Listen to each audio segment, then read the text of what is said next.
주님 성령 충만케 해주시옵소서. 주여 오늘 우리에게 주시는 하나님의 말씀 마가복음 12장 35절로 37절 세 절 말씀을 우리 함께 같이 봉독하실 때에 성령의 음성을 들으시기를 축원합니다. 마가복음 12장 35절로 37절 같이 봉독합니다. 예수께서 성전에서 가르치실새 대답하여 이르시되 어찌하여 서기관들이 그리스도를 다윗의 자손이라 하느냐. 다윗이 성령에 감동되어 친히 말하되 주께서 내 주께 이르시되 내가 네 원수를 네 발 아래 둘 때까지 내 우편에 앉았으라 하셨도다 하였느니라. 다윗이 그리스도를 주라 하였은즉 어찌 그의 자손이 되겠느냐 하시니 많은 사람들이 즐겁게 듣더라. 이 말씀을 읽고 나서도 이게 무슨 말씀인가 그럴 거예요. 그렇죠? 이거 어떻게 계속 한번 읽어보셔도 예수님께서 성전에서 가르치신 말씀인데 뭐 우리에게 그렇게 크게 와닿는 말씀이 어떤 것이 있어요? 우리가 성경을 읽을 때 우리의 마음이 감동되는 말도 있고 이게 무슨 말씀인가? 이런 말씀이 왜 기록되어 있는가? 이거 뭘 깨달으라고 하는 건가 할 수 있는 말씀들도 있어요. 물론 그래서 모든 것이 하나님의 말씀인데 자, 오늘 우리가 계속해서 하늘에 속한 자의 삶은 말씀을 삶으로 살아내는 것이다. 이런 큰 주제를 가지고 지난 시간에는 역대하 20장 12절을 통해서 오직 주님만 바라봅니다 라고 하는 말씀으로 우리가 말씀을 나누는데 오늘은 이제 여기에 신약에 지금 다윗이 여기 지금 예수님이 소개를 하고 있어요. 그런데 실질적으로 36절에 다윗이 성령에 감동되어 친히 말한 것이 무엇이냐? 이것이 시편 110편 1절에 있는 말씀을 인용한 거란 말이에요. 그러니까 구약의 시편 110편에 다윗이 한 이야기를 오늘 예수님께서 성전에서 가르치시면서 다윗이 너희들에게 뭐라고 얘기했느냐? 그것을 지금 얘기하시면서 주께서 내 주께 이르시되 주께서 내 주께 이르시되 이 말이 뭐예요? 오늘 이 말씀은 사실 35절부터 37절을 읽어보면요 이 말씀이 좀 꽈져 있어요. 그러니까 꼬여 있다 그 말이에요. 말씀이 잘못됐다는 게 아니고 꼬여 있다, 꽈져 있다. 이것을 어떻게 설명을 할까 하다가 제가 좀 묵상해보면서 느끼는 게 뭐냐면 여러분 운전면허 시험 본 사람은 알아요. 운전면허가 물론 필기도 있고 실기도 있어요. 그런데 그렇게 쉽지만은 않아요. 근데 사실은 원리를 알면 엄청 쉬운 건데 원리를 모르는 상태에서 문제를 보면요 문제가 다 꽈져 있어. 어떻게 꽈져 있느냐? 맞는 것 중에서 틀리는 것은 아니 문제가 제목이 맞는 것 중에서 틀리는 거를 고르래. 야, 이 문제를 냈어요? 틀리는 것이었습니까? 우리 다 그러잖아. 어떤 일반적인 문제는 모든 시험을 보면 자 이곳에서 뭐 얘기를 하고 틀리는 것이 뭡니까? 이래야 되는데 맞는 것 중에서 틀리는 것은 또 틀리는 것 중에서 맞는 것은 틀리면 틀렸지 틀리는 것 중에서 또 맞는 게 뭐냐 그 말이에요. 그러니까 문제를 이렇게 꽈놨단 말이에요. 꽈배기로처럼 꽈놨다 이런 생각이 드는 거예요. 그래서 성경에도 이런 것이 있구나. 말씀이 막 이렇게 예수님이 다 풀어주는 게 아니고 여기서 지금 꽈져 있는 말씀을 우리에게 주시는 그 영적 의미가 뭘까? 예수님께서 성전에서 가르칠 때 그런데 37절의 맨 끝에 뭐라고 그래요? 다윗이 그리스도를 주라 하였다 그 말이에요. 다윗이 지금 예수님은 누구의 후손으로 왔어요? 누구의 후손으로 왔는지도 몰라요? 아브람과 다윗의 후손으로 왔잖아요. 그죠? 마태복음 첫 장에 딱 있잖아. 아브람과 다윗의 후손 예수 그리스도의 세계라 그분의 족보가 다윗의 후손이라 다윗의 그러니까 후손이라고 했는데 어떻게 해서 다윗이 그리스도를 주라고 했겠느냐? 말이 안 맞죠. 이 말이 참 이상하잖아요. 그렇죠? 37절 다윗이 그리스도를 주라 하였은즉 어찌 그 자손이 되겠느냐? 이 말은요. 그러니까 많은 사람들이 어떻게 해요? 즐겁게 듣더라 그러는 거예요. 그렇죠? 하나님의 말씀을 우리가 들을 때 물론 하나님의 말씀으로 듣지만은 나에게 권면을 하든 직면을 하든 회개를 하라고 하든 그 말씀 자체는 어떤 거예요? 사실은 즐겁게 들어야 되죠. 막 코미디처럼 웃겨서 즐거운 게 아니라, 간증을 재밌게 해서 즐거운 게 아니라, 그 말씀 자체는 우리를 살려주시는 말씀이고 생명의 말씀이고 영원한 말씀이니까 우리는 어떻게 해요? 사실은 즐겁게 들어야 돼요. 그렇다고 해서 가볍게 들으라는 게 아니라 즐거운 마음으로 들어야 돼요. 우리가 육체적인 음식을 먹어도 즐거운 사람하고 함께 맛있는 음식 먹으면 즐겁잖아요. 그렇죠? 음식 먹으면서 막 인상 쓰고 먹으면 그 맥히잖아요. 그렇죠? 그런 것처럼 영적인 이 말씀도 우리가 항상 말씀을 즐겁게 먹는다는 마음을 가져야 돼요. 즐거운 말씀으로. 하나님은 우리를 다 복된 말씀, 즐거운 말씀 주시지, 우리를 그렇게 막 나무라고 잘못되고 막 이런, 성경에 그런 것들이 많이 있어요. 그렇지만은 본질적인 걸 따지면은 그걸 왜 그렇게 하시느냐 그 말이에요. 우리가 자녀들한테 똑같으죠. 부모가 야단치고 힘들게 하지만 걔 잘못되라고 하는 게 아니죠. 결론적으로는 잘 되라고 하는 말씀이죠. 그렇죠? 부모님 하시는 거. 자, 그래서 여기서 그리스도를 주라 칭하였는데 그 자손이 되겠냐. 자, 이 말은요, 우리가 아브람부터 다윗까지가 14대요. 우리가 1대, 2대, 3대. 우리 할아버지가 몇 대 할아버지다. 뭐 아버지는 바로 위에잖아요. 그렇죠? 할아버지 뭐 2대. 또 3대 할아버지는 증조 할아버지, 뭐 고조 할아버지 이렇게 올라가잖아요. 그래갖고 그 대를 따져요. 대를. 그래서 아브람부터 다윗까지가 14대.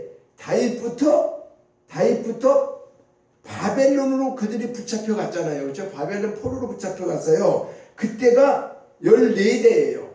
그리고 또 바벨론으로 이제 잡혀간 후로부터 예수님이 이제 다윗의 후손으로 왔잖아요. 그때까지가, 예수님 오실 때까지가 또 14대예요. 그러니까 예수님은 총 42대에 걸쳐서 예수님이 나타나신 거예요. 아브람부터 42대라 그 말이에요. 이것이 우리가 이제 마태복음 족보에 기록되어 있는데, 그러면 다윗부터는 28대야. 아브람부터는 42대지만 다윗으로 따지면 천자 쭉 나가지고, 이게 28대란 말이에요. 그런데 이렇게 따지면 구약시대의 다윗이 신약시대의 예수님을 1000년 전에 이미 알았다고 하는 말씀이 나오는 거예요. 우리가 한 대를 뭐 100년으로 따지기도 하고 한 세대를 말이죠. 보는 것에 따라 좀 다르겠지만은 어쨌든 지금 28대 할아버지가 자기 후손한테 주라고 칭하는 거예요. 주님. 이게 어떻게 말이에요? 그러면서 자기 후손이라고 얘기한다는 게 맞겠냐 그 말이에요. 지금 이 말 내용이 그거예요. 35절로부터 37절에 예수께서 성전에서 가르치시는데 어찌하여 서기관들이, 이 기록한 사람들이, 하나님 말씀 기록하는데 그리스도를 다윗의 자손이라고 했느냐. 왜 다윗의 자손을 했대? 그러면서 다윗이 성령에 감동되어서 한 이야기를 너들 알고 있지? 시편 110편에 그때 뭐라고 그랬니? 주께서 내 주께 이르시되 내가 내 원수를 네 발 아래 둘 때까지 내 옆에. 그럼 여기서 주께서 내 주께, 맨 앞에 주께는 누군가? 하나님께서. 그 다음 주는 누구요? 예수께. 하나님께서 예수님에게, 다윗이 이걸 깨달아. 하나님이 자기 아들 예수님에게 모든 권세를 줘가지고 원수들이 예수님 발 앞에 어떻게 해요? 꿇게 된다. 발 앞에 꿇게 되고 또 하나님 우편에 앉게 될 것이라고 하는 말씀을 다윗이 깨닫고 시편에 기록했단 말이에요. 그런데 그때 기록한 것을 예수님이 직접 와가지고 이제 내가 그다 그러면서 성전에서 또 가르쳐주면서, 야, 그런데 그러면 그 다윗이 어떻게 그리스도 내 후손이, 내가 다윗의 후손으로 왔는데 이게 말이 맞니 안 맞니? 그런 얘기예요. 자기가 본인이라는 거예요. 이제 내가 예수 그리스도인데 내가 다윗의 후손으로 온 예수다. 그러면 그 다윗이 어떻게 나를 주라고 얘기했느냐? 주님으로, 나의 주인으로 섬겼다. 그러면 이게 그 자손이 내가 되는 게 맞냐?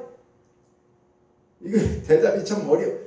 이해는 하죠, 그렇죠? 이해는 하는 거예요. 그러니까 그때 당시에 이 구약 서기관들이나 이런 사람들이 말이죠. 예수님이 이걸 가르치시는데, 성전에서 가르치는데 참 대답도 못하고 이게 어떻게 진짜 그렇지? 이제 그런 거예요. 그러니까 그러면서 사람들이 즐겁게 듣더라. 즐겁게 들어요. 그러면 이게 왜 즐겁게 들을 수 있는 말인가 그 말이죠. 그러면 여기에서 이제 우리가 무엇 때문에 이렇게 예수님은 이걸 즐겁게 들어야 되고 이 말씀을 여기에 기록하셨을까? 다른 말씀을 쭉 하다가 12장에서 쭉 읽어보면요, 큰 계명에 대한 논란이나 뭐 이런 걸 다 얘기해요. 그리고 그런 거 다 하나님 나라에서 너희들이 멀지 않다. 뭐 이것도 나를 사랑하라. 뭐 이게 쭉 얘기하고 귀한 얘기 말씀하시다가 35절서부터 37절에는 요 말씀이 딱 세 절로다가 이야기가 되는 거예요. 그러니까 요거만 지금 우리가 듣게 되면은 이게 무슨 말인가? 제가 처음에 말이 좀 꽈여있다. 꽈배기처럼 꽈져있다 얘기했잖아요. 그런데 이것을 이제 그럼 운전면허 시험 얘기했지만은 그 맞는 것 중에 틀리는 것이 있어요, 없어요? 다 맞는 것 같은 말씀 중에 틀리는 말이 있다고 말이에요. 그러니까 틀리는 말을 찾아내는 것처럼 또 틀리는 것 중에서 틀렸다고 얘기한 것이 다 틀렸다는 거예요. 근데 그 중에서 맞는 게 어떤 거냐? 이제 이렇게 얘기하는 건데, 꽈배기를 풀으면 어떻게 해요? 그냥 풀어지는 거죠. 꽈는 걸 풀으면 그냥 풀어지는 거예요. 얼마나 쉬운 거예요, 사실은. 꽈져 있으니까 이게 예로 돌리는지, 바로 돌리는지 그러는 것들 말지, 풀어지면 아무것도 아닌 거죠, 사실은. 자, 그래서 이제 이 비밀이 있는데 이것이 뭐냐? 이것이 다윗의 초월적인 영성이라는 거예요. 여기서 말씀하고 싶은 것은 다윗이 구약시대의 사람이면서도 신약의 1000년 전에 예수님이 오실 이후에 오실 것을 뭐라던 거 미리 보고 살았던 영성이 있다는 거예요. 다윗의 영성. 그래서 오늘 제목이 다윗의 초월적 영성. 우리는 막 초월적 영성을 많이 생각하고 있잖아요. 그런데 이 초월적인 영성이 뭐냐? 물론 남이 알지 못하는 것을 내가 깨닫고 아는 것도 초월적이에요. 믿음도 초월적이고 이런 다 모든 것이 뭐야? 이 세상의 학문, 지식 이런 걸 다 초월하는 거잖아요. 우리가 예수 믿는 거는 세상적인 거에서 같은 게 아니에요. 초월된 거예요. 이 성경 말씀은요, 하나님 말씀이기 때문에 사람의 생각하고는 어떻게 해요? 다 다른 거예요. 그래서 초월되어 있어요. 이 말씀을 잘 깨닫고 말씀대로 살면 우리가 삶도 초월이고 생각도 초월이고 모든 것들이 초월된다는 거예요. 그러니까 이 세상에서 생각하고 있는 그 생각에 사로잡힌 게 아니라 뭐라고? 초월됐다. 자, 1차원, 2차원, 3차원. 우리 3차원 세계에서 살고 있어요. 모든 사람 3차원. 근데 초월됐다라고 하는 건 뭐예요? 신과 접해서 살고 있는 사람을 4차원의 세계라고 그래요. 4차원의 세계는 이 세상의 우리 지식으로 알 수 없어요. 신을 통해서 하는 게 그 신의 세계를 4차원의 세계다. 그 이후에 또 뭐가 있어요? 영원한 세계가 있죠. 영원 무궁한 세계. 물론 신들이 다 있다고 그래가지고 그들이 4차원이라고 그래가지고 하나님은 영원 전부터 영원 후까지 계시는 이 영원 속에 있는 그걸 말씀하고 있어요. 자, 그래서 이 다윗의 초월 영성을 지금 여기에 이제 비밀로 말씀하고자 이 말씀을 하고 있다는 거예요. 그래서 오늘 우리가 이 세상에 살면서 우리도 초월적인 영성을 살고 있습니다. 왜 그러냐면요, 한번 생각해 보세요. 천국과 지옥을 우리가 봤습니까? 보지 않았어요. 근데 천국과 지옥이 있다는 것을 다른 사람 모르는데 우리는 알려주셨어요. 그 천국과 지옥이 언제부터 있어요? 창세 이전에 기록된 것을 우리를 깨닫게 해주셔요. 근데 이것을 깨닫는 사람은 뭐예요? 초월적인 영성이 있기 때문에 깨달아지는 거예요. 초월적인 영성이 없으면 이걸 깨달아질 수가 없어요. 그래서 믿지를 못하는 거예요. 그래서 믿지를 못해요. 그리고 우리가 물론 이제 이렇게 전도를 해로 나가보면 그런 거 있잖아요. 그렇죠? 얘기하면 나 관심 없어요.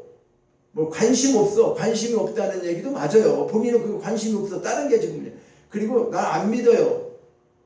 안 믿어요. 관심 없어요. 난 뭐 또 불교 믿어요. 천주교 다녀요. 물론 다 그래요. 다 이유가 있어요. 자, 근데 과연 그것들이 다 틀린 건 아니에요. 그런데 그런 사람들한테 그러면 우리는 뭐예요? 나 관심 없어요. 아니 관심 가져보시라고 드리는 거예요. 그래야 되잖아요. 그렇죠? 주려고 그러면 관심 없대요. 그러면 관심을 가지시라고 드리는 거예요. 그러는 거예요. 나 안 믿어요. 믿으라고 드리는 거예요. 그런데 끝까지 안 받아오면 그만이지 할 수 없죠. 어떻게. 그 말에 대한 대답은 해야 되잖아. 그렇죠? 그 사람이 관심 없어요. 그러면 그냥 가는 게 아니라 그 말이죠. 이렇게 주면서 전도지 주면서 뭐라고 해야 돼요? 실제적으로 관심 없어요. 그래도 관심 가지라고 드리는 거예요. 믿으라고 드리는 거예요. 예수 믿고 행복해서.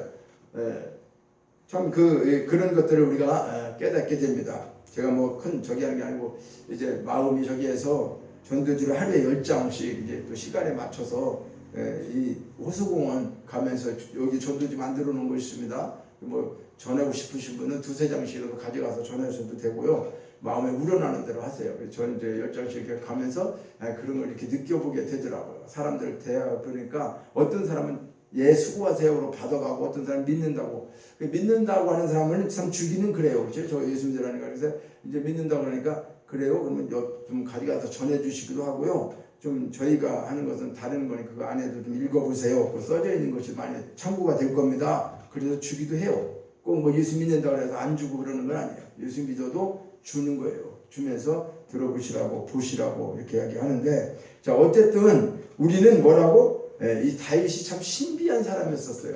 그러니까 오늘 우리도 하늘에 속한 자라고 하는 것은, 자 우리가 얼마나 초월적인 영성으로 우리가 이걸 살아가는가. 다른 사람들이 알지 못하는 하나님의 나라에 대해서 우리는 이미 알고 지금 믿고 있는 거예요. 그렇죠? 이거는 다윗보다 더 훌륭하죠. 왜 그럴까요? 다윗은 불과 1000년이라고 하면 우리는 지금 수천 년 되는 이것을 지금 우리가 깨닫고 지금 눈으로 보지 않고 있는 그 세계를 어떻게 해요? 믿고 가는 거잖아요. 그렇죠? 예, 우리가 천국이 있다는 걸 믿고 가요. 그러니까 이보다 더 초월적인 신앙이 없는 거예요. 자 그러면 성경에서 다윗을 우리가 한번 좀 생각을 해봐야 돼요.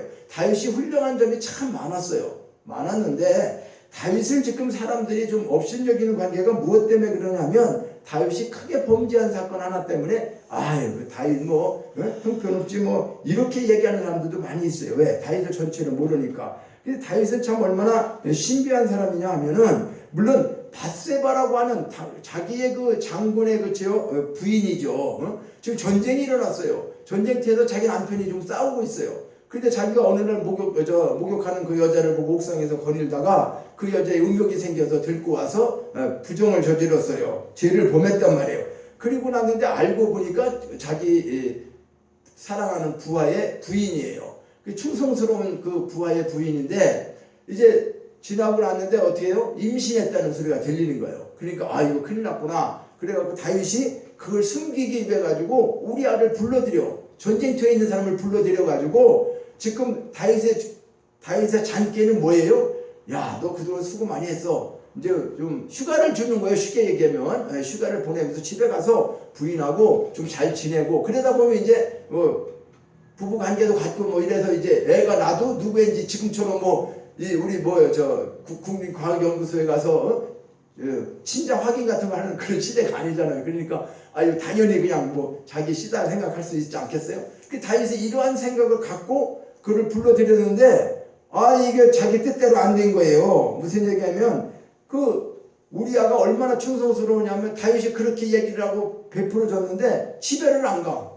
휴가를 줬는데 집에를 안 가고 왕궁에 그냥 그들에서 잔단 말이에요. 그래서 사람들이 우리아가 집에를 안 갑니다. 그러니까 너 집에를 왜 안 가냐 가라는데 아니 제가 지금 집에 가서 지금 집사람하고 내가 행복하게 지금 낙낙거리고 놀을 때입니까? 지금 전쟁이 일어나서 내 부하들도 죽고 있고 그곳에 이런 일들이 생겼는데 저는 정말로 그렇게 할 수가 없습니다. 이제 그렇게 한 거예요. 그러니까 야 얘는 도저히 안 되겠다. 그러면 다윗이 진짜 이런 충성스러운 그쵸? 예. 그 자기의 장군인데 근데 그 손에다가 편지를 하나 써서 최고 대장에게 주는 거예요. 응? 거기에 적힌 내용을 이 우리아는 알지 못하고 가는 거죠. 얘를 지금 우리아를 최전방에 보내가지고 죽게 하라는 거예요. 죽게 하라는 거. 아니 세상에 그게 말이 돼요? 그래갖고 결과적으로 어떻게 됩니까? 죽게 되죠. 그렇죠? 우리아가 죽게 됩니다. 그러고 난 다음에 다윗은 이제 뭐요? 완전 범죄가 이루어졌다고 생각하지 않았겠습니까? 그렇죠. 우리가 이 세상 살면서 완전 범죄가 있다고 생각하는 거예요. 그러니까 범죄하는 사람이 내가 반드시 붙잡힌다, 들킨다. 이렇게 하면 이 일을 잘 안 할 거예요. 그런데 아무도 몰라. 내가 아무도 모르게 이걸 하는 거기 때문에 나는 완전 범죄야. 누구도 몰라. 이렇게 해요. 그런데 누구도 모를까요? 자, 전쟁터에서 사람이 죽었어요. 장군도 죽고 부하도 죽어요. 그럼 누구도 모르죠. 다윗의 이 계책을 어떻게 알겠어요. 그죠? 그러니까 그냥 전쟁이면 나르면 누구든 다 죽는다라고 생각하고 있는 거죠. 그런데 누구는 알고 있었어요? 하나님은 알고 있었단 말이죠. 하나님은 다윗의 마음부터 모든 거 범죄한 것부터 다 알고 있어서 나단 선지자를 보내는 거 아닙니까? 그래서 나단 선지자가 와가지고 그 다윗에게 얘기합니다. 하나님으로부터 이제 다윗에게 가서 너 이제 범죄한 거에 대해서 이야기하라. 물론 우리 다 너무 잘 듣고 아는 얘기지만 양이 만약에 100마리 가지고 엄청나게 잘 사는 사람이 양 한 마리 가지고 그 가족이 이렇게 살고 있는 그 양을 뺏어서 다른 사람을 대접하고 이렇게 했는데 이걸 어떻게 해요? 그러니까 다윗이 그런 일이 우리나라에 있냐? 그러면 반드시 죽일지니라. 그러니까 나단이 뭐래요? 당신이 바로 그 사람입니다. 이렇게 얘기하는 거예요. 이게 참 대단한 거죠. 그러니까 옛날에 선지자는 왕 앞에든 누구 앞에든 뭐요? 하나님이 얘기하라고 하면 그대로 직선적으로 얘기하는 거예요. 돌리는 말도 없고. 그러니까 다윗이 거기서요, 그렇다고 내가 정말 그런 죄인이라고 그가 이제 회개하는 것이 우리가 어디에 잘 알고 있느냐면 시편 51편 한번 찾아보시겠습니다. 우리 늦어도 오늘은 이제 시편 51편을 좀 찾아보겠어요. 구약성경 838페이지 838페이지에 시편 51편이 다윗의 참회의 기도입니다. 자, 이제 성경에서 다윗이 이제 이런 것으로 이제 불륜 관계가 있었고, 그가 이제 나단의 지적을 받고 회개하는 내용인데, 자, 우리가 저는 그래요. 다윗이 이 죄를 용납하자는 게 아니에요. 죄는 용납할 수는 없으나 다윗의 심정은 충분히 이해가 되는 거예요. 자, 이렇게 생각하면 여자분들은 이해가 안 될 거예요. 그런데 다윗과 같은 위치의 남자들이 있다. 저부터 왕이 됐어. 하나님을 잘 모르고 어쨌든 남자들이 자기가 왕이 됐어요. 왕이 되고 권세도 있고 힘도 있고 다 있어요. 그리고 내가 뭐든지 취할 수 있어요. 그런 상태에서 그런 환경에 놓여 있으면 과연 몇 사람이 내가 이런 죄를 범하면 안 된다라고 할까? 저는 생각해 볼 때 사실 저부터 이건 장담할 수 있는 일이 문제가 아니라는 거예요. 이거 할 수 있다는 거예요. 네.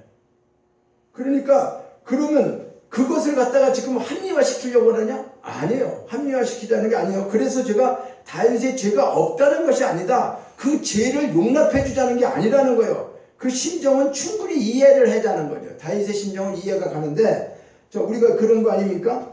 전서울시장 박원순이도 뭐요? 잘못했지만 회개 없이 죽어버렸어요. 그냥, 그렇죠? 회개도 안 하고 죽어버리는 거예요. 자기 자살해버린 거예요. 오늘날 이런 일들이 많이 있어요, 없어요? 뉴스에 나오고 또 매스컴에 나오는데 내연녀하고 짜고 남편을 죽였다. 보험료를 많이 들고 이런 거 많이 있잖아요. 그렇죠? 그런 거 많이 우리 듣고 있잖아요.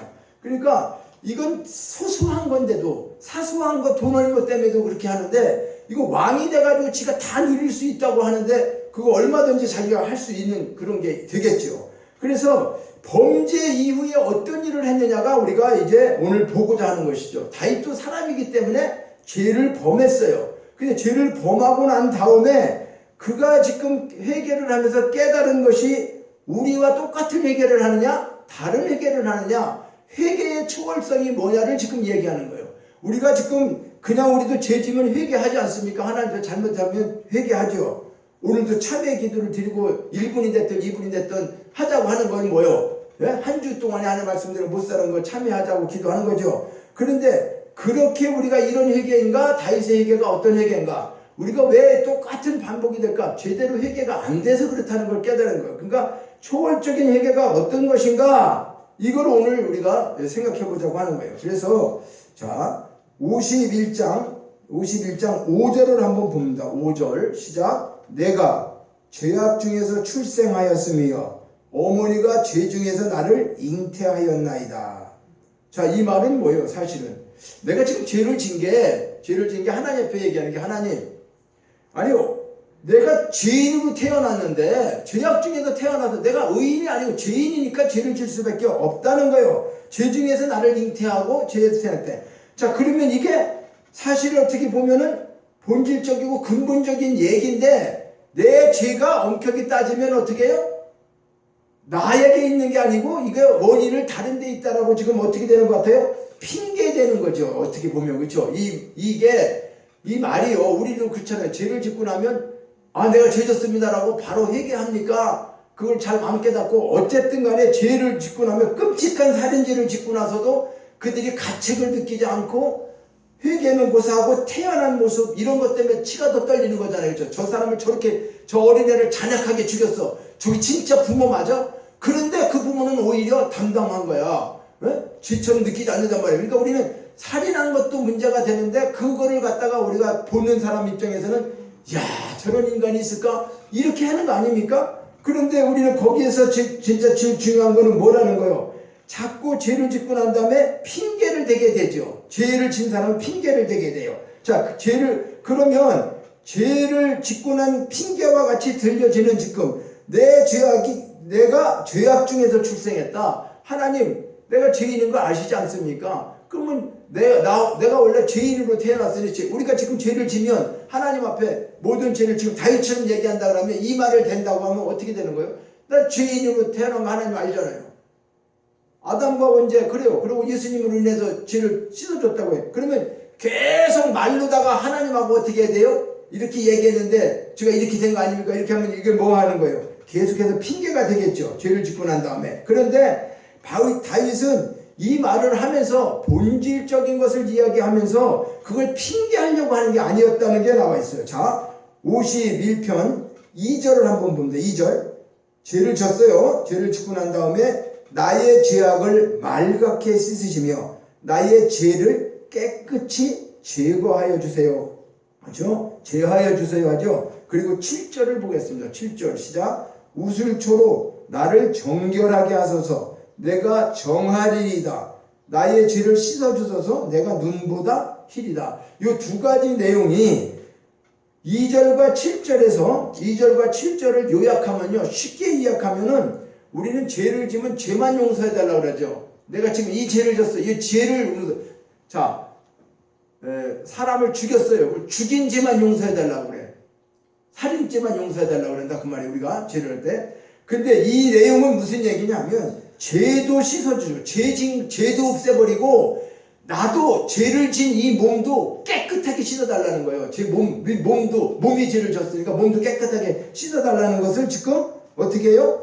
2절과 7절에서 우슬초로다가 나를 정결케 해달라는 건 내 몸을 우슬초로 나를 정결케 해달라는 거예요. 그런데 2절에서는 내 죄를 말갛게 씻어달라는 거예요. 죄진 그 죄에 대한 걸 깨끗하게 씻어달라는 거예요. 제해달라는 거예요. 자, 이 말을 쉽게 얘기하면요, 우리가 거미줄이 있지 않습니까? 그렇죠? 거미줄이 있죠. 그러면 거미줄만 치워요. 그렇죠?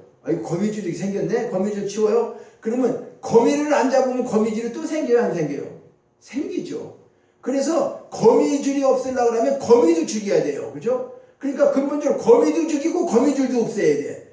이게 죄악을 씻어주고 내 죄걸. 그러니까 다윗이 회개하는 이 초월적인 회개의 영성은 오늘을 얘기하면 거미줄과 거미까지 깨끗하게 없애달라고 하는 이런 것을 지금 51편에 조목조목 기록하고 있다고 하는 거예요. 그러니까 하나님은 이 바울을 통해서도 말이죠. 바울을 통해서도 죄와 육신을 따로 다룬다는 것을 기록하고 있어요. 그게 로마서 6장 6절이에요. 지금 여기에 51편에 나오는 다윗이 그렇게 하나님 앞에 간구했던 회개, 그 큰 죄를 짓고 하나님 앞에 자기가 죄인입니다. 나단 선지자로부터 지적받았을 때 그걸 회개하는 내용이 51편에 기록되어 있는데 이거를 지금 신약에 와갖고는 로마서 6장 6절에 우리가 알거니와 우리의 옛사람이 예수와 함께 십자가에 못 박힌 것은 죄의 몸이 죽어 다시는 우리가 죄에게 종노릇하지 아니하려 합니다. 바울은 이렇게 말하고 있어요. 죄를 짓고 있는 게 그렇죠. 죄를 짓고 있는 게 우리 몸이 이제 십자가에서 못 박혀갖고 육체도 죽었다는 거죠.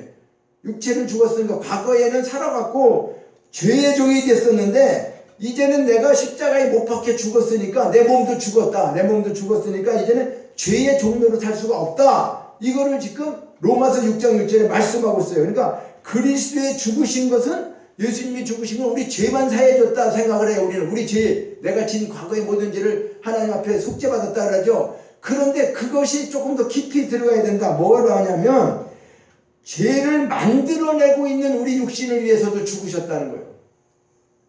자, 거미가 거미줄을 만드는 것처럼 우리 육신이 죄를 짓게 하는 거잖아요. 그렇죠? 우리 육신이, 내 몸이. 근데 물론 육신이 혼자 딱 죄를 짓는 건 아니죠. 생각이 들어오고 영이 우리를, 그렇죠? 우리 잘못된 영이 우리를, 영과 혼과 육이 있다고 그랬죠, 우리 사람은. 그런데 이것을 전체를 다 주장해가지고 죄를 짓는데 우리는 육신에서 죄를 진 거. 그러니까 성경에도 보면 손이 잘못했으면 어떻게 손을 자르라고 그랬죠. 발을. 이렇게 이야기하는 것처럼 근본적인 걸 해결하라는 것이지 진짜 손을 자르고 발을 잘라요?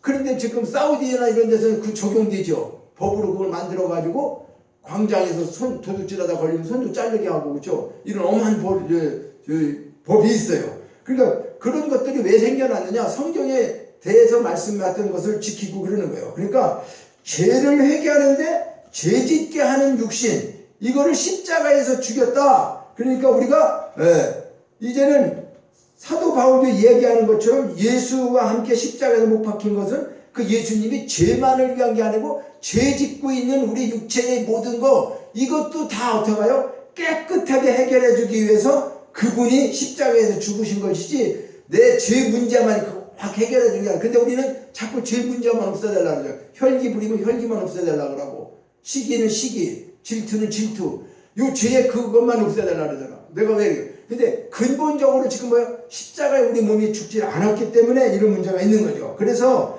죄에 대한 죽음이 있고 죄를 만들어내는 육신이 있다는 거죠. 자, 이거를 로마서 6장 11절에는 너희 자신을 죄에 대해서는 죽은 자다, 그리스도 예수 안에서 하나님께 대하여는 살아있는 자다. 자, 갈라디아서 5장 24절은 뭐라고 말씀하고 있는지, 그리스도 예수의 사람들은 육체와 함께, 내 육체와 함께 그 정욕과 탐심을 십자가에 못 박았느니라, 이렇게 완전히 말씀하고 있는 거예요.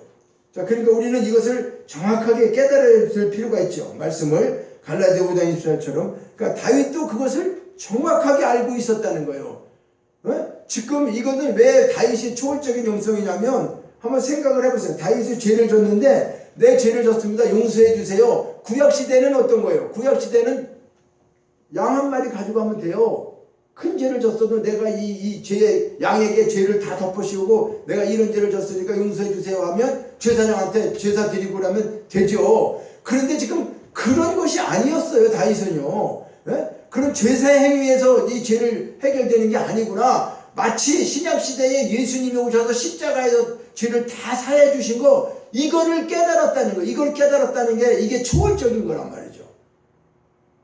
이게 깊이 따지면 놀래야 되는데 우리 놀리지도 않아요. 사실은 다윗이 이걸 깨달았다고 하는 건, 오늘 우리도 이걸 못 깨닫고 이걸 지금 그냥 제사행위, 옛날 구약시대처럼 우리는 살잖아. 그냥 죄 됐으면 양 잡아다 드리는 것처럼 오늘 그냥 이 죄 용서해 주세요, 뭐 이렇게 습관적으로 이렇게 하는데, 다윗과 바뀌어졌어요. 실질적으로 우리가 지금 살고 있으면 다윗과 같은 영성으로 우리가 이게 해결해야 되는데, 이게 바뀌어진 거라 그 말이에요. 우리가 볼 때 우리는. 근데 다윗은 어쩌면 그렇게 그런 얘기를 했습니다. 자, 두 번째, 다윗은 육신에게 죄를 짓도록 한 그 마음, 생각, 이것도 신어달라고 마음에 영향을 준 영에 대해서도 영을 새롭게 해달라는 거예요. 영을 새롭게. 자, 이 말이 뭐냐? 시편, 우리 지금 51편 보고 있죠? 자, 10절 한번 보면 10절 시작. 하나님이여, 내 속에 정한 마음을 창조하시고 내 안에 정직한 영을 새롭게 하소서. 이 말이 무엇입니까? 내가 죄를 짓고 나니까 보니까 하나님, 내 영이 정말로 이거 새롭게 되지 않으면 죄를 질 수밖에 없네요. 그거예요. 내 속에 정한 마음을 줘야 되는데 그 음욕의 마음, 탐심의 마음, 이런 걸 나한테 줬다는 거죠. 그러니까 이런 정한 마음을 창조해 주셔. 새롭게 마음을 창조해 달라는 거예요. 죄 안 짓는 마음으로 창조를 해야 된다는 거예요. 왜 그럴까요? 그렇게 돼야지 죄를 안 짓는다. 그러니까 나는 모태 중에서부터 죄로 인해서 출생했는데, 이걸 육체가 죄를 짓는 거, 내 죄, 거미하고 거미줄을 없애는 거, 이거 원하는데, 그 거미도 누가 실질적으로 어떻게 됐다는 거야? 영을 새롭게 하지 않고는 이게 계속 정한 마음이 안 돼. 그러면 이 마음이라는 게 뭐냐? 히브리어로 레브란 말이에요. 레브. 그런데 이것은 레브인데 생각을 뜻하는 단어. 그래서 생각은 감정과 의지와 뭐가 있어요? 지정의가 있죠. 우리 생각, 혼적인 생각은 생각도 하게 되고 감정도 있고 또 깨달은 의도 있어요. 그러니까 다윗은 이 혼적인 생명의 시작이 어디서 나온다는 거예요? 영으로부터 나온다는 거예요. 영으로부터 혼에 대한 것이 나온다. 이 영은 뭡니까? 그럼 영은 르하우예요. 히브리어로 르하우인데 하나님의 숨결, 호흡, 그것을 영이라고 말해요. 그러니까 우리가 생명이 됐다 하는 것은 죽은 흙에다가 하나님 생기를 부는 생명이 됐다 그랬죠. 그러니까 영이 됐다고 말해요. 호흡한단 말이에요. 하나님의 숨결로 호흡을 해요. 그런데 놀라운 이게 회개의 모습은, 죄를 제거해달라고 하는데 그치지 않고 죄를 짓도록 한 육체, 또 육체를 움직이도록 한 혼, 마음, 생각, 또 이것을 영향을 주는 영. 그러니까 차례대로 영혼육에 대해서 어떻게 해요? 아주 다윗은 그걸 깨닫고, 이게 한쪽 부분을 다스려도 되는 게 아니다. 거미줄만 걷어서 안 되고 육도 거미도 죽여야 되는데 내가 이게 육체적으로 죄 짓고 하는 생각을 타고 들어왔는데 이 생각이 그렇죠 생각이 타고 들어온 거잖아요. 옥상에서 거닐다가 봤잖아요. 보니까 생각이 음욕을 품게 됐죠. 그러면 그게 누가 주장하는 내 생각을 주장한 영이 그렇죠. 나를 지배하고 있는 영이 있다는 거잖아요. 그러니까 다윗은 하나님의 내 속에 정한 마음을 주셔야 되는데 이것은 창조해 주셔야 된다. 그러니까 우리가 죄를 안 짓게 창조해 달라고 하나님 벽해줘야 되겠죠. 제2의 창조. 그러니까 쉽게 얘기하면 정직한 영을 늘 받게 되려면 어떻게 될까요? 하나님이 다시 죽었다가 살리는 게 아니라 이제 그 일을 한 것이 뭐예요? 예수님을 통해서 우리가 그렇게 완벽히 이루어진 거잖아요. 예수님을 통해서 예수님은 죄만 사해 주신 게 아니라 이제 우리 육체에 범죄한 모든 것까지 다 그분은 어떻게 해요? 그래도 육체의 고통을 다 당해서 내가 채찍에 맞음으로 너희는 나음을 입었다. 병 낫는 것만 나음이 아닌 거죠. 이게 우리가 죄에 대한 것을 말씀하고 있는 거예요. 자, 그러니까 죄의 뿌리채 아예 없애달라고 하는 것은 우리는 지금 이 세상 살면서 죄를 지면은 그냥 어떤 감정에서 있죠. 찝찝한 거 있잖아요. 그렇죠? 제가 회개를 안 하면 찝찝하니까 그걸 회개하고 나면 그 먼지를 털어가는 거, 먼지 터는 것처럼 그냥 가볍게 우리가 그렇게 얘기할 때가 많죠. 하나님 앞에도. 그런데 이게 진짜 회개라고 하는 것이 뭘까? 단순히 잘못된 행동만을 돌이키는 거? 이게 진정한 회개가 아닐 수 있다는 거예요. 내가 안 하고 있다고 해서 회개가 다 이루어진 게 아니에요. 그 일 조금 안 한다고 해서 다른 거 할 수 있어요. 그러니까 인간이 만든 종교적인 행위도요. 종교적으로 사는 사람도요. 자기의 잘못된 것을 회개하고 돌이키는 것까지는 할 수 있어요. 돌이키는 것도 해요. 나쁜 짓을 안 하니까 술, 담배 끊기기도 한단 말이에요. 교회만 다녀서 끊는 게 아니에요. 자기가 불교를 믿어도 끊을 수 있어요. 돌이키는 걸 회개할 수 있어요. 그 종교적 행위로 얼마든지 잘못된 행동에서 돌이킬 수가 있어요. 그러니까 죄를 지었다는 것은 그런 것에서부터 벗어났다고 해서 회개된 것이 아니라는 거예요. 그럼 뭐를 얘기하는가? 하나님을 무시하고 사는 거. 이것이 죄가 죄인지를 모르는 거예요. 겉으로 죄가 드러나지 않아도 하나님을 무시하고 있는, 그러니까 종교적인 율법적으로 그런 잘못된 행동을 멈추고 돌이키는 차원, 고백하는 차원, 이런 것이 아니라 죄의 뿌리 자체를 위해서 하나님 앞에 자기 마음을, 그렇죠? 내 마음 보좌에서 하나님을 밀어내고 내가 그냥 앉아서, 그렇죠? 그러니까 눈에 보이는 죄를 씻어달라고 하는 것이 아니라 잘못된 행동만 멈추게 해달라는 게 아니라 그 하나님을 무시했던 본질적인 죄를 우리가 내 자아 속에서 내가 늘 하나님을 무시하고 일어났던 이것들을 완전히 어떻게 해요? 돌이켜서 회개하게 해달라는 거예요. 그리고 그것을 예수님과 함께 십자가에 못 박혔다는 것을 선포하고 내 자아를 어떻게 해요? 뉘우치고 행동해서 돌이키는 거죠. 그러니까 완전한 깨달음과 영적인 새 창조가 이루어지고 난 이후에 회개를 하고 돌이키게 해달라. 그래서 그는 세 번째로 지금 어떻게 회개를 하고 있는가? 시편 51편 11절을 봅니다. 11절. 나를 주 앞에서 쫓아내지 마시며 주의 성령을 내게서 거두지 마소서. 그죠? 자, 성령을 구하는 회개를 하고 있어요. 성령을 구하는 회개. 그러면 오늘날 우리가 죄를 지면 성령님이 떠나는가? 신약시대에는 떠나지 않습니다. 그러면 이 구약시대에서는 왜 성령을 위해서 간구했을까? 이 다윗은 구약에는 성령이 항상 계시는 게 아니에요. 그 사람에게 임재하고 있다가 성령이 떠나기도 하신단 말이에요. 그러니까 죄를 지어서 성령이 떠나면은 자기는 하나님과의 모든 걸 관계가 끊어지잖아요. 그죠? 그러니까 이 다윗이 죄를 해결하고 죄를 지은 육체와 그 마음과 영을 새롭게 해달라고 하면서 그렇게 새롭게 해달라는 이유가 뭐냐 그 말이에요. 이유가 성령을 붙잡기 위해서 성령이 떠나지 않게 해달라. 그러니까 구약시대에 자신이 하나님의 영이 떠나는 것을 그렇게 슬퍼한 사람은 다윗밖에 없다는 거죠. 이거를 깨닫고 이걸 두려워하는 사람, 죄를 다 같이 졌어요. 그래서 성령이 삼손 같은 경우에 어떻게 했어요? 성령이 떠났잖아요. 그런데도 불구하고 마지막에 삼손도 회개를 하고 다시 마지막 하나님의 힘을 주었지만은 이렇게 다윗이 쉽게 얘기해서 자기의 제사 한번 드리면 되는데, 쉽게 얘기하면 제사 드리면 돼, 양 잡으면 돼. 그런데 그걸 안 하고 이런 과정을 통해 가지고 하나님 앞에 성령이 떠나지 않기를 지금 간구하고 있다고, 구하는 회개를 하고 있다고 말이에요. 그러니까 이것을 인해서 성령이 떠난 것이 더 슬펐다는 거예요. 다윗은. 그래서 다윗은 지혜롭게도 성령을 붙들기 위해서 회개를 하고 있어요. 성령께서 떠나지 않기 위해서 성령의 거처이신 영, 성령은 어디에 거해요? 영에 거하지요. 그러니까 자기 영이 새로워져야지 성령이 계시는 거잖아요. 더럽고 추악한 영에는 있을 수가 없으니까. 그래서 영이 새로워지려면 마음도 깨끗해져야 되고, 마음이 깨끗해지려면 육신도 깨끗해지고, 그러려고 그러면 죄를 씻어야 하는구나. 이것을 분명히 알아서 단계적으로 정확하게 회개했다는 거죠. 다윗은 단계적으로 정확하게.